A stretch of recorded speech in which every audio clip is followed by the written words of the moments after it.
In the heart of Hollywood, as crimson twilight bled into a velvety night, famed actress Evelyn Moore stood before the towering grandeur of Evermore Studios.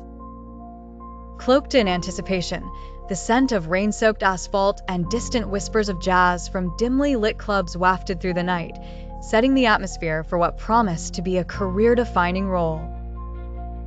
She held tightly onto the thick manuscript titled The Final Curtain, a title that pretended ominous significance. Signing onto what was dubbed as a revolutionary horror film, Evelyn felt an inexplicably eerie sensation prickling at her skin each time her fingers grazed the aged parchment of the script.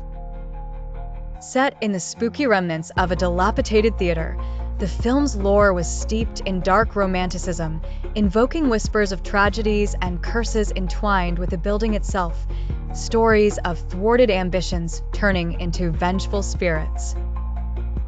Day by day, as filming progressed in the abandoned Majestic Theater, Evelyn found herself ensnared in an unsettling dance between reality and fiction.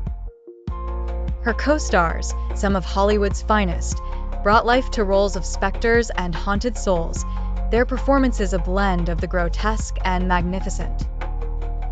Yet, with each scene captured, an invisible thread seemed to bind their fates to that of their scripted characters. It started with Marco, the jovial supporting actor, whose on-screen demise came at the hands of a grand chandelier scripted to fall as he belted out his character's final song.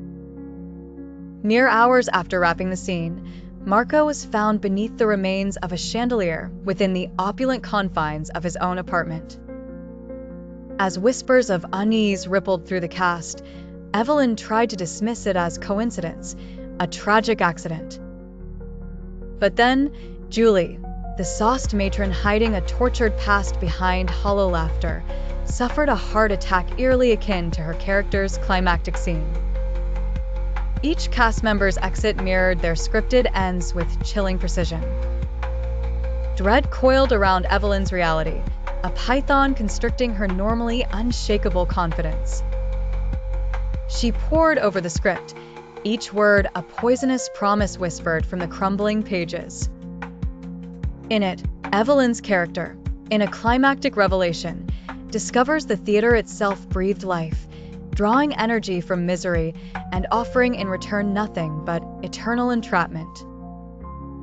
Heart-pounding, Evelyn's days were filled with tension, the setting sun signaling a countdown to her prophesized fate.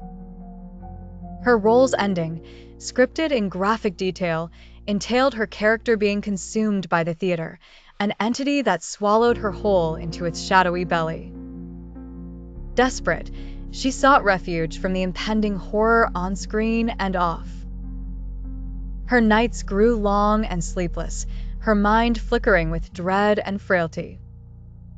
Time seemed to lace its fingers around her throat, pushing her towards a predestined climax. The tale unraveled completely during the film's final scene, a night shoot under a harvest moon, the theater yawning like a great abyss. Evelyn's voice quivered, fighting against the insidious pull of the script's lyrics as if each echoed at the edge of a forgotten realm. In a mad rush to escape, she hurled the script out, watching it splash into a gutter, pages fanning out like gory wings. But the momentary liberation turned unceremonious as walls began to echo with the laughter of those it claimed. Shadows danced with relish, the very foundation seemed to hum a hymn of completion. Evelyn, breathless and wild-eyed, found herself still standing, the sole remaining spirit amidst an eerie silence. Her fate remained uncertain, the shadows of the Majestic Theater embracing her in an eternal curtain call. Years passed, but the theater lingered, perched like a crooked memory upon Hollywood's glamorous skin, where rumors of its haunted past were recounted as ghostly ballads whispering through the corridors of the industry.